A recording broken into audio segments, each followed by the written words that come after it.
MGNREGAनि मुं सोलायै ख्लायजाखा भिकसित भारत गेरेन्टि फर employment end livelihood mission ग्रामीण एबा VBG-RAMG अकेरंग बांग्रोजाखा सामुंनि मानदेस क्राकशलाव खय हांखर काशा कोकथुम पांडा ख्लाय ओ कोक शाखा हास्तिनि जामुं मन्त्रि सुशांत चौधरी कोकथुम पांडाव कोक सानन थाङै मन्त्रि सुशांत चौधरी शाखा खामिनि बररकनि बागै बिसियो 100 डेजनि थायो सामुंनि मानदेस ख्लायजाखा 125 डेज आबनो तुय हाकतर बेरेमो आवाय मं ख्लायनानि बागै नाहारजाखा काशा सामुं बुतां हनै 2008 2013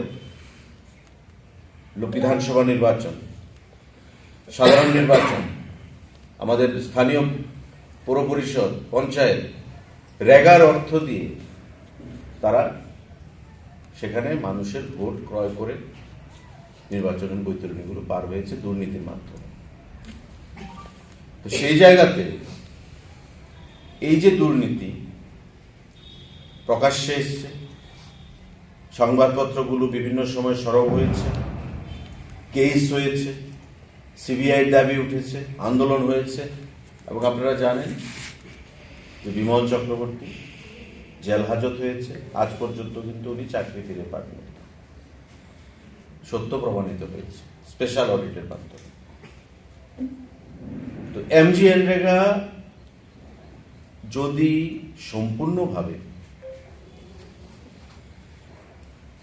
দুর্নীতিমুক্ত হতো তবে এই দুর্নীতিগুলো সম্ভব হতো না।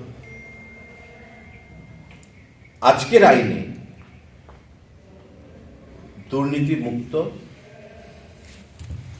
বিকশিত ভারত রোজগার এবং আজীবিকা মিশন গ্রামীণ গ্যারান্টি সেখানে বিল পাস করা হয়েছে দুর্নীতি মুক্ত।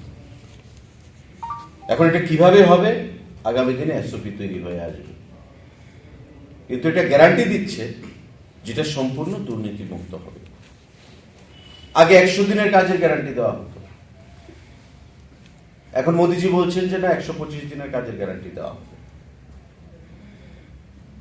আগে আপনারা জানেন যে কৃষিকাজে বর্তমানে কৃষকের যে শ্রমিক সেই সংখ্যাটা অনেক কমে গেছে। বর্তমানে ত্রিপুরা রাজ্যেও দেখবেন কয়েকটা যে গ্রামীণ এলাকাগুলো আছে দেখবেন কৃষিকাজে যে শ্রমিক সেই লেবারের সংখ্যা অনেকটা কমে গেছে। কারণ কি? তারা রেগাতে চলে যায়। আমরা যখন কোনো কর্মকাণ্ড করি অনেক সময় রেগার কাজে তারা চলে যায়। নতুন আইন কি বলছে যে বীজ বপন থেকে আমার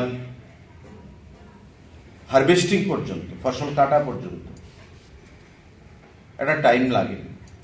এর মধ্যে প্রায় 2 মাস যারা কৃষিকাজে যুক্ত তারা অন্য কাজে যাবে না। মানে আপনি ফসল বীজ বপন করলেন, আপনি যখন একটা ধান লাগাবেন বিভিন্ন সময় বিভিন্ন কাজ পরিচর্যা করতে হয় ধানটাকে। রেগার কাজে যদি শ্রমিকরা চলে যায় তবে ধানের ফসল ক্ষতি হতে পারে বা চাষবাসে সেখানে বাধা বিপত্তি আসতে পারে। তাই ধানটাতে কনসেন্ট্রেট করতে হবে। 2 মাস এখানে কাজ করো, তারপর রেগার কাজে সেখানে প্রভিশন রাখা হয়েছে। আমরা যদি 5 বছরের একটা হিসাব দিই, প্রতি বছর ইউপিএ গভর্নমেন্টের সময় যখন রেগা এসছে বাজেট কত হতো রেগা নিয়ে সারা দেশের জন্য? কখনো 32,000 কোটি, কখনো 33,000 কোটি, মানে এক বছরে বাজেট। কারণ বাজেট তো এক বছরেরই হয়। কখনো 32,000 কোটি, কখনো 33,000 কোটি, কখনো 34,000 কোটি, কখনো 35,000 কোটি, মানে বছরে বছরে 500 বা 1000 কোটি সেখানে বৃদ্ধি পেত। আমাদের সরকার গঠিত হওয়ার পর 2014 থেকে এক বছরে আমাদের বাজেট ছিল 2,13,000 কোটি। কোথায় 33,000 কোটি আর কোথায় 2,13,000 কোটি। আমাদের 15 থেকে 25 যদি আমরা ধরি, এই 10 বছরের বাজেট রেগার, আমাদের 10 বছরের বাজেট 2015 থেকে আজকে মানে 26 আমরা 2025, এই 10 বছরের বাজেট এনডিএ গভর্নমেন্টের দিল্লিতে সারা দেশের জন্য 7,80,000 কোটি। 7,80,000 কোটি কত? আমাদের 10 বছরের বাজেট। আর তাদের বাজেট কত ছিল 10 বছরে? 2,13,000 কোটি। আসলে কোকটম পাদা মন্ত্রী সুশান্ত চৌধুরী নকারেবো মানজাকা খোয়াই জেলা পরিষদে আসক ফাং আরপনাসিন হারাই বিজেপি খোয়াই হাংকনে আসক ফাং বিনয় দেববর্মা আকর্ষণ খোয়াই নিশিমি বিপ্লবনী কোকথুম চিনি খরাং।